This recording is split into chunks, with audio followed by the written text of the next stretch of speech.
Hey Phantomaniacs, welcome to the newest unboxing here on the Needless Things YouTube channel. Today we are taking a look at what is best in life, reviewing the toys before you, and hearing the lamentations of the commenters. I don't know, whatever.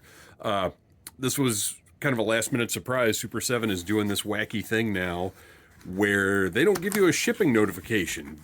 It just shows up one day, which on the one hand is a little annoying, because you see other people starting to receive things, and you're like, well, where are my things? Where's my shipping notification for my things? But it's also kind of awesome because all of a sudden one day, you've got toys that you didn't necessarily know were coming.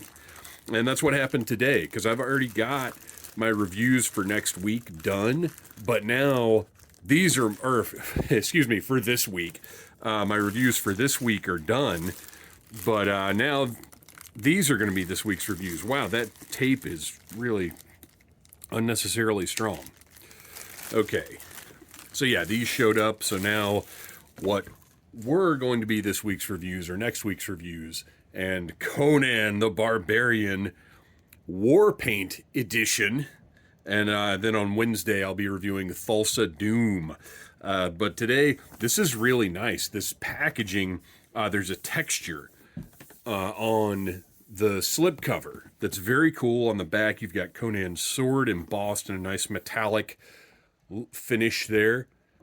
Looks great. I was about to say ingredients. Ingredients, one figure with accessories by Super 7. So let's go ahead and open that up and look at this guy. I did not order the first Conan figures that Super 7 put out because they just looked a little weird to me. I don't know why. Using the Masters of the Universe buck for figures that are supposed to represent actual humans, I don't know. It just seemed weird. But for this one, this War Paint Conan is tremendous, and the Thulsa Doom figure looks incredible. So I was like, you know what? I gotta have these. So I ordered them from Super 7, and here we are. Packaging, I've talked about Super 7's packaging tons and tons and tons of times. Don't need to cover it again. On the back, we've got a nice little bio here. After surviving a crucifixion in the desert, Conan and his comrades, Valeria and Subotai, which, by the way, I hope we get figures of them, infiltrate the Mountain of Power. Ready for a fight with their weapons and war-painted bodies, they stumble across a dark scene and learn of Thulsa Doom's secret to longevity. In the ensuing battle, Conan and company sacrifice Thulsa Doom's harem, rescue King Osric's daughter, and kill many of his guards before attempting to escape the mountain stronghold. Awesome. Great. Beautiful copy. I love it. Let's slice through the tape and get this figure out of here, because I got to check this thing out. All right. Background is the nice sort of Conan fire that's used in a lot of the imagery. I believe it's in the movie poster. Just that, shape and color, the way that fire is represented looks cool. And now let's get this figure out of here. We've got one twist tie holding him in place. That is fine by me. I don't mind a twist tie, and I certainly don't mind when there's only one of them. Tons of accessories here. Well, maybe not tons, but plenty. Plenty. Would you say a plethora of accessories? Do you know what that means? I'm going to be really careful with this sword and try and kind of push it. Oh, there we go. Popped right out. Beautiful. We've got multiple hands, of course. One of Super 7's trademarks. And try not to shoot them off the table and across the room or anything. And then finally, Conan himself, complete with necklace. This is great.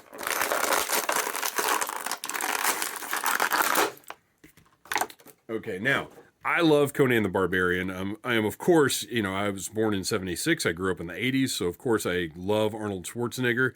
He is probably the greatest action movie hero of all time, I would say. So this, this version of Arnold is something that I very much wanted to have. So let's take a look at the portrait here.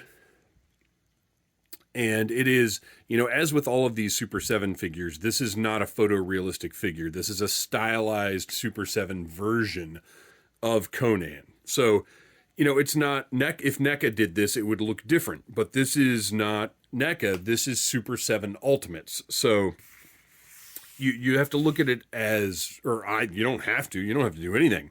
I look at it as the aesthetic that they're going for is Conan within the Ultimates line, in the same way that the Sergeant Slaughter G.I. Joe figure that came out in the 80s, it looks like Sergeant Slaughter as he's represented in the G.I. Joe line. You know, I don't know that I realized he was going to be all bloody, and I kind of love it, because this is a very specific version of Conan. You know, normally I don't like battle damage. I don't like blood like this, but for this particular version of Conan, it is appropriate that he's covered in blood spatter. And look at how nicely that blood spatter is done. That just looks fantastic. Done a really good job with that. None on the back, but that's fine, because he's slicing people up from the front with his sword. He's not he didn't have a sword sticking out of his back here, okay? He's got his sort of loincloth piece with a nice gloss around the belt, and then all this texture here looks great. On the back, you've got a little tie back here for the belt, and then you've got a hole where his scabbard is going to go. And I'm really impressed with all of because you've got all the paint all around here, which, you know, this is a tough thing because you want to get it pretty accurate to the movie, but you also don't want it so... All of his joints are moving really nicely, by the way. This is, you've got your standard, you know, kind of modern articulation here. The bicep swivel, kind of somewhat concealed by the shape of the arm. You've got a single jointed elbow, and I've gone off about this time and time again, but to me, for the aesthetics of this, I want single joints because that's what looks best. Double jointed elbows and knees, to me, just don't always look right. Sorry about that. The dehumidifier popped on, and I'm still not used to recording without a microphone. And it still doesn't work on my phone for some reason. The Bluetooth blips and bloops when you try and record with a microphone. So anyway, look at those eyes, those mean Conan killer's eyes. The trousers have sculpt to them. You can see the all the wrinkles and the textures and everything in there. It looks really great. And then, of course, his big furry, He-Man, definitely not inspired by Conan in any way, but all the wrappings and the fur and everything just look fantastic. Did such a good job with this. Articulation-wise up there, you've got the swivel at the top of the thigh. You've got a pretty decent, because the loincloth piece is relatively soft plastic, it doesn't really interfere with your articulation all that much. And then again, single jointed knees, which I was talking about, double jointed and single jointed, or double jointed knees and elbows. To me, just kind of mess up the profile of a figure because they never, ever, ever look quite right. For what Super 7 is doing, I respect their single jointedness. And I'm telling you right now, this guy is going to be able to do pretty much anything you want Conan to be able to do. So let's try out some different things here. This figure looks unbelievable. It feels great in your hand too. Like, he has a sturdiness to him that I really like. And that's not to say anything else Super 7 has done has not felt sturdy, but I don't know. He just has, there's a different heft and feel to this guy. So let's take a look at that hair too. Great job on the hair sculpting and the paint. All right. We have another portrait of screaming, angry Conan, which is probably the one I'm going to display. We've got all of the different hands here. And, I appreciate that you've got these just sort of normal, relaxed hands, which granted goes along with one of his sword poses. but I like just the totally regular hands. He has got C grips, and he has got fists for punching. And then finally, he's got his scabbard here, which is just immaculately detailed. All the fur and steel and everything. And then you've got the peg, and you can see there's a little rim around the top of the peg. So once you plug that into place, like so, you are good to go. It is on there nice and secure. And then our hero's sword. Look at this monster. Okay, so let's compare the sword. Almost as tall as he is. Blood at the tip. All nice and dark right at the very tip. Just a gruesome piece. It's so thin. I'm really impressed with how thin this is. So it's got a little wobble to it, but if you watch the movie carefully, that's accurate. All of the script right here looks fantastic, and then the big giant hilt with the pommel, with the little skull you can see right at the tip. Everything just looks absolutely great. So let's switch heads on this guy, and you never know how easy or difficult. There we go, pops right off. Try and keep the necklace kind of in the same spot. The necklace is just kind of a rubber. I'd be careful with it. Don't put too much stress on it. Let's get this other head on.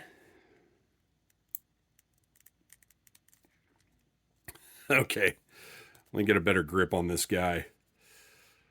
This is my head placing grip for a figure, because you've got a good grip on the torso, you're not putting undue stress on the arms, and then you're kind of guiding the head into place with this finger, and then you take your palm and just push down and pop. Guy is right in place there with his angry face. The only issue with his necklace is you kind of have to wiggle his head around a little bit and pull on his necklace ever so slightly to get it to hang right, because it's very snug, the back of his neck, and the hair and the necklace and everything. So let's give him a C grip. I'll tell you one thing he's not going to be able to do, and you know, I already now regret saying he can do pretty much anything you want him to do. He is not going to be able to hold that sword with two hands. That is not, well, I'm going to say that's not going to happen. Hands pop right in and out very nicely, but do plug in securely, so that's good. Yeah, there's no way this beast is going to hold him. Oh my gosh, could this happen? Because he's got the C grips have the joint goes like that.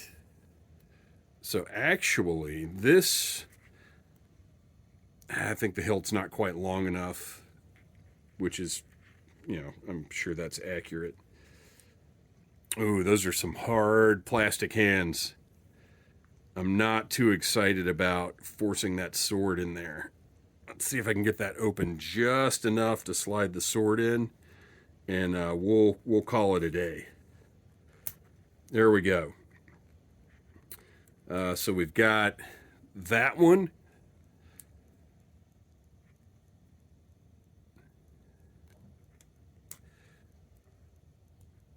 And I'm not going to mess with it right now.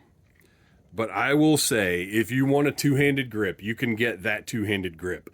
This hand is, I just don't want to mess with it right now and take a chance on breaking that. Or like, this is not a do-it-on-video procedure, but you can get that two-handed grip out of this guy if you want it. But what I'm going to have going on is I'm going to put this regular hand back in here. And he's going to be doing this number on the shelf, probably. This is what I'm talking about with the necklace. You kind of have to do a little wiggling around to get it to hang just right. Something along these lines. I'll play with him a little bit, or a lot, because he's fantastic. But look at that. That is a big, beefy beast of a barbarian dude. I should have said bro. That is a big, beefy beast of a barbarian bro, and there's some alliteration for you right there. Look at how awesome he is. I mean, sort of terrifying. This is a great figure. I am thrilled. And like I said, he feels, I don't know, he's just got a good feel to him. I'm digging the heck out of this guy, and I can't wait to open up Thulsa Doom. You guys, thank you for watching.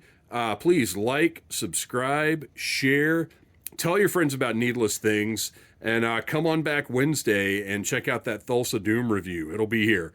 Thanks for watching, you guys. Smash that like button if you like Needless Things.